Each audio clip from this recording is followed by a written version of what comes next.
오늘 조금 새로운 공간이죠, 여러분. 제가 오늘은 좀 더 제 이야기를 하는 날이라서 공간을 좀 바꿔봤어요. 여러분, 영어는 그래서 도대체 언제 입이 트여요? 영어를 공부하는 많은 분들이 좀 궁금해하실 것 같아요. 사람마다 공부하는 기간이랑 방법이 다 다르니까 영어가 입이 막 트이는 순간도 다 다를 거거든요. 그런데 진짜 궁금한 거는 이거잖아요. 우리가 성인인데 지금 영어를 해가지고 입이 트일까요? 이거잖아요. 결론부터 말씀드리면 충분히 가능합니다. 다만 우리가 상상하듯이 갑자기 내가 막 샬라샬라 다 막 이루어지는 그런 것보다는 외국어 학습이다 보니 계단식 성장으로 내가 이거 좀 할 수 있게 됐네? 내가 이거 문장 막 연결해서 얘기하네? 이렇게 성장한 단계는 분명히 있어요. 그래서 제 이야기를 좀 해볼게요, 솔직하게. 저는 이제 영어를 초등학교 3학년 때 처음으로 공부를 시작했습니다. 그러니까 우리나라 공교육에서 의무 교육이기 때문에 초등학교 3학년 때 영어 공부를 이제 처음으로 들어봤고, 영유를 뭐 영어 유치원 이런 거 전혀 다니지 않았었어요. 그랬기 때문에 영어를 그때 처음 접했는데 다행히 제가 갔던 학원에서 제가 되게 열린 마음으로 영어를 접했던 것 같아요. 즐겁고 재밌는 걸로. 원어민 선생님들 얘기하면 무슨 말인지 못 알아듣겠지만 일단 그들이 날 되게 귀여워해.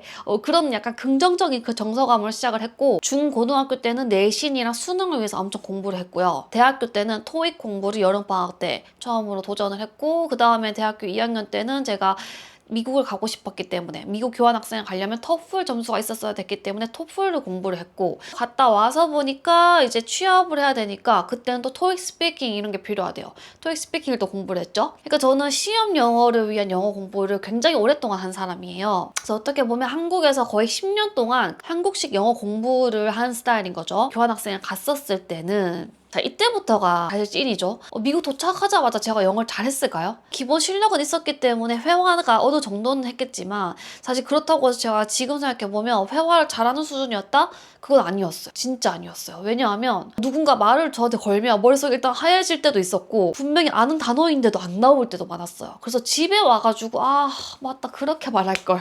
이 단어 나도 아는데 막 그랬던 순간들이 많아요. 한국식으로는 이게 말이 되는 것 같은데 영어식으로는 이게 말이 안 되는 문장이었네? 근데 그 친구가 그냥 알아들어 준 거네? 이렇게 느꼈던 적이 많아. 그러니까 내가 영어 공부를 몇 년이나 했는데 왜 이 간단한 말, 회화를 못하지? 이런 생각이 자연스럽게 들 수밖에 없더라고요. 물론 미국이라는 환경이 저한테 도움이 된 거는 확실해요. 왜냐하면 매일매일 영어를 듣고 매일 말을 해야 했으니까요. 그러니까 저한테는 생존에 가까운 영어였으니까요. 하지만 미국에 도착했다는 이유 하나만으로 갑자기 영어가 된 게 절대 아니었고요. 제가 미국에서 영어로 더 잘 말할 수 있게 된 데에는 두 가지 조건이 있었다고 생각을 하는데요. 첫 번째는 미국에 가기 전까지 제가 쌓아놓은 영어 실력이었던 것 같아요. 영어의 기초가 있었다는 거죠. 영어의 단어, 문법 어느 정도 기초가 있었다는 거고요. 두 번째는 머릿속에서 있던 그 영어 지식들을 이제 영어 회화형으로 꺼내서 연결해보는, 실제 회화에서 사용할 수 있도록 계속 꺼내서 연결하는 거, 그리고 그것을 계속 반복해서 꺼내 쓸 수 있는 환경이 있었다는 거, 그게 좀 컸던 것 같아요. 저는 갑자기 미국에서 새로운 영어를 배운 게 절대 아니고 이미 알고 있던, 내가 알고 있던 단어와 문법을 회화로 이제 연결하는 거를 터득을 한 거죠. 그리고 내가 하고 싶은 말에 계속 적용을 하면서 반복을 했었어요. 이 친구한테 썼던 말을 이 친구한테도 쓰고 저 친구한테도 써요. 근데 어쨌든 그렇게 해도 돼. 왜냐면 그게 내가 하고 싶은 말이니까. 그러니까 그 연결들이 하나씩 하나씩 막 쌓이다 보니까 어느 순간부터 이 영어 문장이 자연스러워지고, 어느 순간부터는 이 문장 하나가 해결되니까 더 고급화하는 전략들 있죠. 관계대명사를 붙인다든지 뭐 전치사구를 더 붙여, 접속사를 막 더 붙여서 막 더 길게 이어서 얘기해. 그게 이제 되는 거예요. 그때부터 계단식 성장이 또 막 느껴지는 거죠. 그러니까 여기까지 제 경험을 딱 정리를 해봤을 때 저는 영어 회화에서 딱 세 가지가 중요하다고 생각이 드는 거예요. 첫 번째는 바로 약간 이거 진부한 말일 수도 있는데 여러분 진짜예요. Great이에요, great. great이란 게 뭐예요? 저는 이 단어를 되게 좋아하는데 이 책이 있어요. 제가 이 책을 너무 좋아해요. 제가 갖고 와볼게요. 이 책인데 이건 제가 진짜 너무 좋아하는, 제 인생의 좀 멘토 같은 분이 저한테 선물해 주신 책이에요. Great. 이 책의 내용을 이제 영어 회화랑 상관없이, 제가 지금 영어 얘기하는데 자꾸 이 얘기해서 조금 생뚱맞다 생각할 수 있겠지만 영어 회화 상관없이 이건 인생에서 한 번쯤은 볼만한 책인 것 같아요. 당신에겐 Great이 있는가? 라고 묻거든요. Great이라는 거를 한국어로 굳이 번역을 하자면 인내심, 끈기 이런 느낌이고요. 그래서 저는 이게 그냥 Great 이 자체를 고유 명사로 써요. 있어요. 내가 당장 성장하는 게 가시적으로 보이지 않더라도, 그리고 오늘 배운 내용을 내가 당장 내일 다시 쓰지 않더라도 계속해서 끊임없이 공부하고 잘하고자 하는 노력을 놓지 않고 계속 해내는 거. 그게 정말 필요하더라고요. 제가 어떻게 보면 그 마인드셋이 있었던 것 같아요. 두 번째는 더 중요한데요. 두 번째 더 중요해요. 최근에도 저한테 쇼츠에 이런 악플이 막 달린 적이 있는데, 막 저한테 뭐, 영어 좀 하는 줄 알고 이런 유튜브 시작한 것 같은데, 뭐, 더 공부해라. 뭐, 이런 느낌의 댓글이 있었거든요. 그래서 전 답글 달았죠. 저는 제가 유튜브에서 제 영어나 실력이나 발음이 완벽해서 제가 이런 유튜브를 합니다라고 말한 적 단 한 번도 없다. 저 또한 영어를 제2외국어로 배운 사람이기 때문에 계속 노력을 해요. 저도 원어민이랑 계속 영어로 얘기를 하려는 시간을 늘리려고 노력을 하고요. 저도 저 나름의 제 수준에서의 노력을 합니다. 단호하게 답글을 단 적이 있어요. 그러니까 완벽하게 내가 이 문장을 말해야 된다라는 마음을 일단 버리셔야 돼요. 왜? 이건 제2외국어를 저희가 배우는 거기 때문에 어차피 우리가 네이티브처럼 정말 많은 발화량과 그런 걸 듣고 말할 수 없는 환경이라면 일단 그 마음은 어느 정도 조금 내려놔야 돼요. 그렇다고 해서 내가 네이티브적으로 말하는 거를 꿈을 꾸지 말라, 그거 절대 아니고요. 하실 수 있어요. 근데 내가 처음부터 그렇게 해야겠다라는 마음을 좀 내려놓자는 거죠. 그러니까 문법적으로 어순이 틀렸고 뭐 단어가 좀 너무 정확하지 않고 명료한 느낌이 아니어도 괜찮아요. 일단 처음에는 완벽한 문장을 만드는 것보다는 내가 전하고 싶은 의미를 일단 입 밖으로 꺼내는 거, 그게 일단 먼저거든요. 그걸 꺼내려면은 단어가 필요할 때도 있고, 그걸 꺼내려면은 패턴이 필요할 때도 있고, 그때그때 다르긴 하겠지만 일단 그걸 꺼내는 게 중요해요. 그래서 그걸 노력하는 여러분 자신에 대해서 굉장히 칭찬해주고 알아봐 주시고 격려를 해주셔야 됩니다. 그게 외국어 학습에서 정말 중요하다는 걸 느꼈고요. 세 번째로는 제가 10년의 영어 공부를 문법적으로 해봤고 한국식으로 해봤고, 그리고 미국에서 10개월을 이제 지내본 제 경험에 의하면은 내가 회화를 진짜 잘하고 싶은 사람이었으면 나는 이 10년의 길을 걷지 않았어도 됐겠다라는 생각이 들더라고요. 왜냐하면 회화를 잘하기 위한 패턴과 회화를 잘하기 위한 문법 같은 게 좀 따로 있어요. 그걸 우선적으로 배우는 게 시간 효율적으로 더 좋다라는 거죠. 영어 문법이 시험용이랑 회화용 두 가지로 따로 존재하는 건 아니죠. 영문법은 영문법대로 있는데 시험에서 중요하게 다루는 문법, 시험에서 고난도 점수를 위해서 다루는 문법이 있는가 하면 회화를 위해서 다루는 문법이 또 따로 있는 거예요.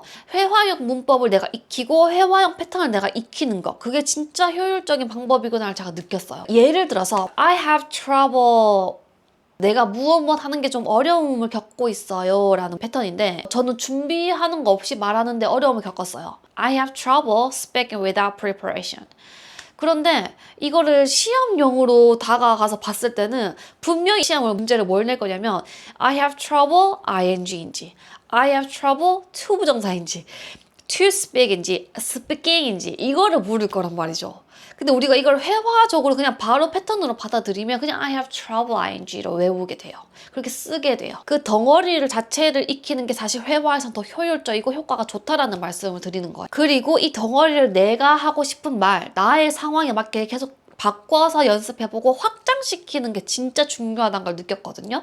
예를 들어서 이 내가 무엇 하는데 어려움을 겪고 있어 라는 말을 내가 계속 다른 상황에 적용을 해보는 거예요. 나는 사람 이름을 기억하는 거에 어려움을 겪어요. 그러면은 I have trouble, 그다음에 ing 써야 되니까 remembering the names, 이렇게 가면 되죠. 내 아이디어, 생각을 영어로 표현하는 거에 좀 어려움 느껴요.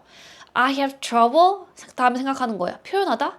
express, 근데 ing 붙여야 되니까 I have trouble expressing my ideas in English. 이런 식으로 계속 확장하는 연습. 그래서 제가 이번에 제가 챌린지를 이제 운영하고 워크북을 제가 자체 개발하고 만들 때 그 교수법이라고 해야 될까요? 그 설계를 할 때 저는 3 connecting step을 만들었었거든요.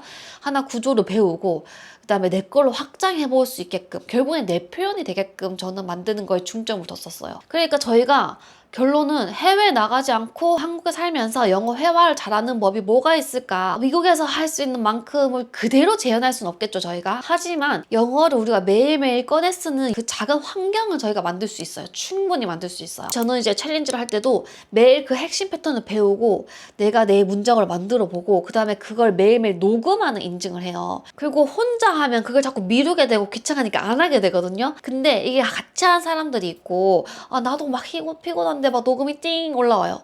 이 사람 벌써 막 했어. 그러면 나도 해낼 수 있는 힘이 좀 생겨요. 그래서 이 커뮤니티의 힘을 좀 빌려가지고 우리가 한국에 있지만 영어 회화를 계속해서 잘 하려는 그 환경을 만드는 거죠. 그러니까 제가 이런 이유로 유튜브를 하면서 이거 하면 되게 좋겠다라는 마음으로 이 말하는 루틴, 그 커넥팅 챌린지라고 이름을 지어가지고 운영을 해봤고 지금 3번째 모집을 하는데 이번에는 제가 더 욕심을 냈어요. 4주를 해보니까 하시는 거예요. 따라오세요. 그래서 6주 과정으로 제가 만들었고 이 커리큘럼도 한 번 더 디벨롭을 했습니다. 그래서 새로운 표현을 배우는 것도 중요하지만 이미 배웠던 표현을 계속해서 내 걸로 만드는 연습에 더 집중을 했고요. 그리고 그 패턴을 가지고 여러 방향으로 확장하는 것까지 제가 욕심을 냈어요. 예를 들어서 I have trouble ing를 배웠어요. 그러면 이제 부정문 어떻게 할 건데요? 나는 그거를 하는데 어려움을 겪진 않아요. I don't have trouble. 그리고 이걸 묻고 싶어요. 너는 그거 하는데 어렵지 않아? Do you have trouble ing? 이것까지 저는 확장을 하셨으면 좋겠는 거예요, 여러분들이. 근데 제가 지금 이 6주 과정을 만들면서 좀 고민되는 부분이 하나 있는데 그러니까 배운 표현을 저는 현재형, 현재 시제라고 하죠. 시점 자체를 현재형으로 말하는 연습에서 그치지 않고 과거를 한번 말해봤으면 좋겠는 거예요, 과거. 왜냐면 제가 영어 회화를 코칭을 하다 보니까 사실 내가 있었던 일, 과거에 있었던 경험이나 일에 대해서 말할 때가 굉장히 많아요. 그래서 과거 시제로 바꾸는 연습을 시키면서 그러니까 월화수목금이 있으면 day 1에서 day 5까지 제가 활동 넣는데 day 5에는 오늘 하루나 나의 경험을 3문장 정도로 우리가 배운 패턴을 활용해서 짧은 영어 일기를 쓰게 하는 거 어떨까라는 생각이 들었어요.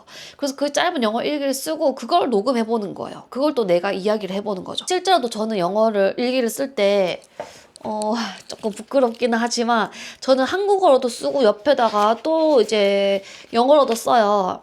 뭐 이런 식으로 제가 막 다 보여드릴 순 없는데 뭐 나는 할 수 있다, 나 해내보자 이런 저는 확언을 좀 많이 적어요. 그럴 때도 I genuinely believe in myself. 난 진짜로 내 자신을 믿어 라는 말을 일부러 옆에도 영어로 써봐요. 이날은 조금 힘들었던 날이네요. I felt depressed and exhausted to live 뭐 어쩌고저쩌고 했었어요. 힘들었어. 근데 힘들었는데 이 힘든 것도 영어로도 한번 적은 거죠. 이러면 제가 외국인 친구 만났을 때 영어로 적었던 이 말이 또 나옵니다. 술술술 나와요. I felt really depressed. 막 이렇게 나와요. 그래서 이거를 쓰게 해보고 싶은데 제가 타겟이 지금 초급이에요. 초급에서 초중급 넘어갈 시점, 그 시점에 타겟으로 하고 있기 때문에 혹시 이게 조금 힘드실까 걱정이 되는 거예요. 힘들까요? 너무 많지 않을까 걱정이 되는데 여러분들 생각은 어떠신가요? 영어 일기와 말하기까지 함께 하면 좋을지 아니면 그냥 말하기에만 좀 집중하면 좋을지 아니면 일기 쓰기는 뭐 이제 필수 인증은 아니고 영어 일기 자체는 선택 과제처럼 남겨두는 게 좋을까요? 솔직하게 댓글로 의견을 남겨주시면 제가 지금도 계속해서 커리큘럼을 좀 리빌딩 하고 있기 때문에 좀 많이 도움이 될 것 같습니다. 이제 저도 이 영상을 찍으면서 저의 영어 인생을 쭉 한번 룩백 돌아보고 또 생각하게 됐는데 저는 영어에서도 일단 열심히 살았던 것 같아요. 영어 인생에서도 저는 열심히 살았고 계속 스스로를 셀프 모티베이션 하면서 제 자신을 계속 믿으면서 할 수 있다라는 생각을 많이 하고 제가 원하는 추구미 있죠. 제가 원하는 제 모습. 그 모습을 계속 생각을 하면서 그 모습이랑 가까운 영상들도 많이 찾아봤던 것 같아요. 그때 당시에는 뭐 미국 드라마도 되게 많이 보면서 저 여자애가 하는 말처럼 나도 하고 싶어. 친구랑 쇼핑 가면서 하는 그런 제스처들 막 하고 싶어. 막 그런 것들을 많이 떠올렸던 것 같아요. 성인이 되어서 영어를 한다고 해서 전혀 못할 것도 없고요. 오히려 우린 성인이 됐기 때문에 내가 생각했을 때 나에게 맞는 학습 방법 이런 것들을 오히려 알 거란 말이죠. 더 유리할 수 있어요. 10대 때보다. 그러니까 더 자신감을 가지시고요. 영어를 좀 더 자신 있게 할 수 있게 우리 서로서로 북돋아주는 그런 관계가 저희가 되었으면 좋겠습니다. 그리고 저 최근 댓글 중에 미국 생활 10개월밖에 했다는 게 믿기지 않아요. 혹시 뭐 발음적인 거 어떻게 하셨어요? 라는 질문이 있었어요. 저 이거 너무 얘기하고 싶은 포인트예요. 저는 네이티브도 절대 아니고 진짜 노력형으로 발음을 계속 진화시킨 스타일이거든요. 그래서 이 발음 같은 것도 제가 그 다음 영상에서 꼭 한번 이야기할 수 있도록 준비해 오겠습니다, 여러분. 이번 영상도 좀 도움이 되셨다면 구독, 좋아요, 댓글 눌러주시고요. 6주 커넥팅 챌린지 사전 예약을 지금 오픈했어요. 사전 예약하시면 좀 혜택도 준비를 해놨으니까 본문글, 고정 댓글 꼭 확인해 주시고요. 또 저와 인연이 되어서 커넥팅 챌린지로 또 뵐 수 있었으면 좋겠습니다. 오케이, 여러분, 저 그럼 다음 영상에서 뵐게요.